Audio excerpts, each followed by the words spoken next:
seulement 17 ans, il était considéré comme le successeur légitime de Justin Bieber. Il enchaînait les récompenses, faisait la première partie d'artistes connus mondialement tels que Taylor Swift. Il enchaînait les feats avec Pitbull ou alors Florida. Son prénom était dans la bouche de milliers d'adolescentes. Austin, de son vrai nom, Austin Harris Mahone, il est né le 4 avril 96 à San Antonio, au Texas. Son petit Austin, malheureusement, quand il était petit, dès son plus jeune âge, il a vécu un drame. Du coup, quand il avait que 16 mois, il a malheureusement perdu son père. Il a été élevé uniquement par sa mère dans un milieu plutôt modeste. Malgré tout, très rapidement, dès son plus jeune âge, il a commencé à s'intéresser à la musique. Il a commencé à apprendre à jouer des instruments comme le piano, la guitare. Tous les enfants stars, très jeune, il a commencé à s'intéresser à cet univers. Du coup, c'est comme ça qu'Austin, il a commencé à publier des vidéos sur YouTube. Très rapidement, il a réussi à se créer une communauté. Après, j'ai envie de vous dire, le combo, tu chantes bien, t'es mignon.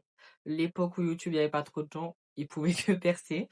Mais c'est comme ça qu'il a réussi à créer une communauté qui le soutenait vraiment. Genre très rapidement, il a commencé à avoir les Mahomies, ses fans du coup. Elles le soutenaient énormément, elles étaient vraiment à l'affût, elles commentaient, à partager, elles lui donnaient énormément de force. Austin a réussi à créer une communauté tellement grande et tellement solide autour de lui qu'en 2012, il a décidé de sortir son premier single en indépendant. Écoutez-moi bien, son premier single a dépassé les 100 000 écoutes sur iTunes.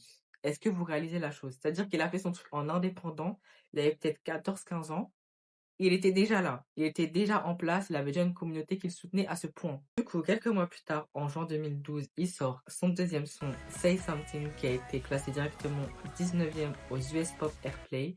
Là, il est venu nous montrer que je ne serais pas juste un phénomène de buzz, je veux commencer ma carrière, et c'est ce qui s'est passé étant donné que les radios ont commencé à le diffuser et ont commencé à s'intéresser à lui. Et du coup, c'est en 2012 qu'Austin signe enfin un contrat chez Universal Republic Records, un label qui a été conçu que pour lui. Voilà, le mec il est là. Du coup, il commence à quitter son statut de youtubeur pour celui de star en devenir, star en développement. Et bien entendu, maintenant qu'il est signé, il va devoir essayer de transformer tout ce buzz en début de carrière, de pas perdre l'intérêt que les gens ont pour lui. Et c'est du coup en décembre 2012 qui sort le single Say You're Just Friend avec Florida. Cette chanson, je la kiffe d'ailleurs. Cette chanson, je la kiffe. Je crois que c'est à cette période que j'ai connu Austin avec ses grandes casquettes là. Bref, du coup, la chanson, elle reprend le célèbre refrain du rappeur Biz Markie et elle devient rapidement virale.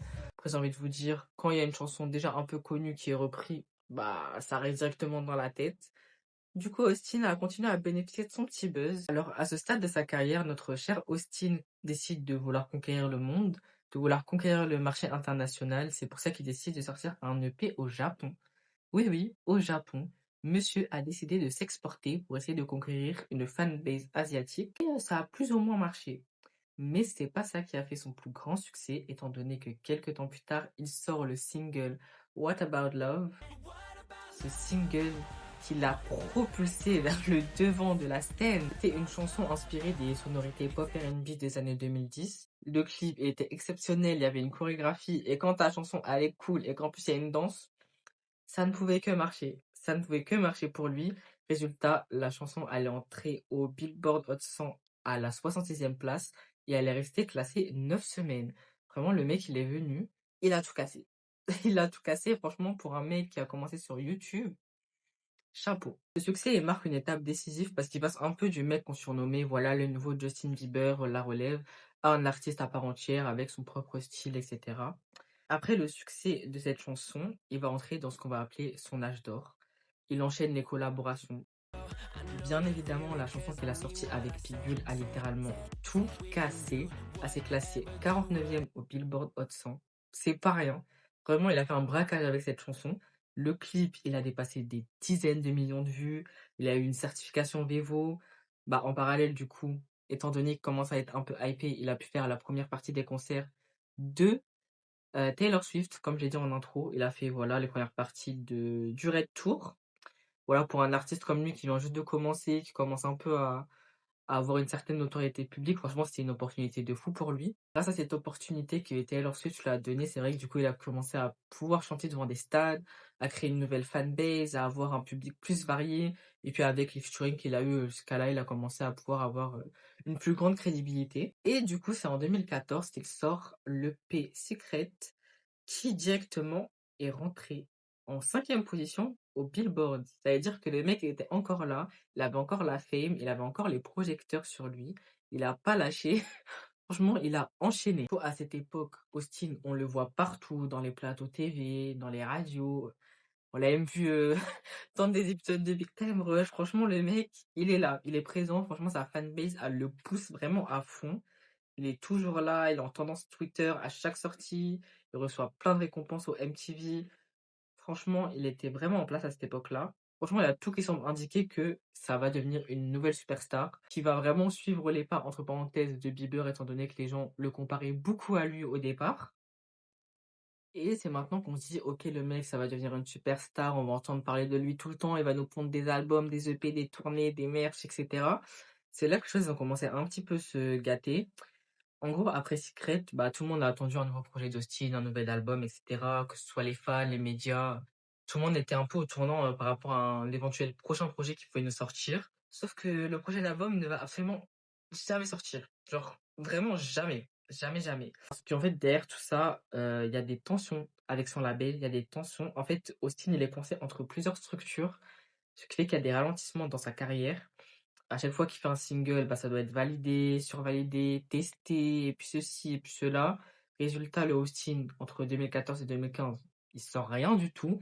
Et tu sais très bien quand t'as un artiste, avec tous ceux qui commencent à venir, etc., tu sors rien, tu te fais vite oublier, malheureusement. Malheureusement, pour Austin, il a un peu disparu à la mauvaise période. Il a vraiment disparu à la mauvaise période parce que c'est à ce moment-là, en fait, que des nouveaux artistes qui sont arrivés comme Shawn Mendes, qui a commencé à un peu buzzer avec Vine, je crois que ça s'appelle comme ça la fille. En plus, il y a Justin Bieber qui a sorti Pure Pose, du coup. Donc les yeux étaient un peu rivés sur lui. C'était vraiment le mauvais timing de fou malade pour disparaître. Mais Austin, il a pas dit son dernier mot. Et du coup, en 2015, il sort le single Dirty Work. Je sais pas comment dire. I don't speak English. Mais le morceau, il passe presque inaperçu aux États-Unis, étant donné que son buzz est fini. En fait, il a tellement disparu pendant longtemps, il y a tellement eu de nouveaux artistes émergents. Et 2 ans plus tard, après la sortie de ce single, on dirait que sa bonne étoile est revenue le voir, étant donné qu'il y a une comédienne japonaise, attendez, je sais pas comment on dit son prénom, Blueson Shiemi, et corrigez-moi en commentaire si j'ai mal dit son prénom, mais elle a utilisé son son dans un sketch du coup, et du coup la chanson elle est devenue virale. Sa chanson est devenue virale en Asie, c'est-à-dire que quand on a plus, il y en a encore. Tu crois qu'elle a disparu, mais non, il est encore là. Aussi ne disparaît jamais réellement. De vous, sa chanson elle a été 4e au Hot 100 au Japon quand même. C'est-à-dire que sa stratégie du début d'essayer de s'exporter là-bas et de faire un EP spécial, en vrai elle a marché. Elle a marché parce qu'il avait déjà un petit nom et maintenant c'est un peu une confirmation pour lui, en fait, d'avoir réussi à buzzer là-bas avec cette chanson, qui était pourtant morte pour le public américain. Dès qu'il a vu que sa carrière commençait à bien marcher en Asie, il avait bien fait son taf, il s'est dit, bon, bah, pourquoi pas devenir une star là-bas, pourquoi pas devenir une star en Asie, et ça a plutôt bien marché, il a même sorti un EP là-bas. Vraiment, le marché asiatique, il adopte énormément et super bien les sons de Austin, limite mieux que son public américain. Du coup, c'est vrai qu'après avoir conquéri l'Asie, notre cher Austin décide d'avoir sa propre structure, je suppose pour peut-être coincé dans les mêmes problèmes qu'il a été, c'est-à-dire ne pas pouvoir sortir de chansons, devoir se faire valider par plein de gens. Bon, il en a marre, il crée son propre truc, c'est bon, c'est fini. Et du coup, étant donné qu'il a créé sa structure, il décide de faire des chansons un peu plus personnelles, de rendre hommage à ses racines. C'est pour ça qu'il commence un peu à faire de la pop country. Je m'attendais vraiment pas à ce revirement personnellement. C'est vrai qu'on l'a toujours connu avec des sonorités un peu plus R&B, mais soit, il a commencé à nous faire des choses un peu plus perso. Avec ce revirement de son, ce revirement de carrière, il a perdu quelques fans, mais il a toujours une très très grande fanbase. Même si c'est un peu plus niche, il a toujours ses fans qui le soutiennent. C'est pas parce qu'on le voit plus qu'il a disparu, bien au contraire. Moi, ce que je pense qu'on peut retenir de la carrière d'Austin, même si je suis pas énormément entré dans les détails de sa carrière, alors d'abord, même si on n'est plus du tout son public de niche, il a toujours énormément de fans. Ses fans le soutiennent dans tous ses projets, même s'ils sont devenus beaucoup plus personnels. Il n'a pas disparu. Aux yeux du grand public, il a un peu disparu, mais pour ses fans, il est toujours très présent, il est toujours là. C'est vrai qu'il est un peu un exemple marquant de l'ère YouTube, puisque on va pas se mentir, la plupart des grands artistes, grands chanteurs connus mondialement qu'on a connus, ils ont commencé sur YouTube, dans leur chambre, filmés par leurs parents, et au final, ils sont devenus connus mondialement, un peu comme Justin Bieber. C'est vrai qu'il a aussi montré la difficulté de transformer le buzz qu'on peut avoir grâce aux réseaux sociaux en une véritable carrière, même s'il a réussi tout au début. Il a réussi aussi à se créer une nouvelle communauté, hein. Franchement, pour réussir à s'exporter au Japon et réussir autant bien là-bas, il a fait fort. Il a fait fort, il a dit: «Vous voulez pas de moi ici, je vais ailleurs». Même si Austin, il a connu une ascension fulgurante, qu'il a eu une fanbase dévouée, qu'il a eu un succès mondial assez puissant, il a eu également un très fort ralentissement. Il restera certainement toujours le nouveau Justin Bieber dans la tête de beaucoup de personnes, le mec qui n'a pas percé, le mec qui n'a pas réussi à gérer son buzz.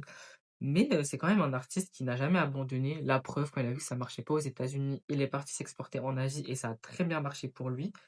Et à l'heure actuelle, Austin, il continue à sortir des projets. Il se fait un peu plus discret, mais il continue à sortir des projets. Il garde une relation très forte avec ses fans. On est beaucoup à l'avoir connu. Moi, je l'écoutais beaucoup quand j'étais au collège.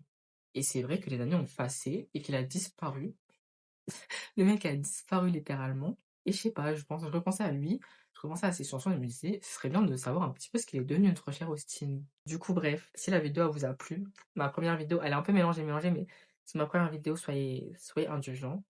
Si ça vous a plu, si ça vous a plu, vous mettez un like, un commentaire, vous partagez, vous faites tout ce qui est possible et imaginable, vous donnez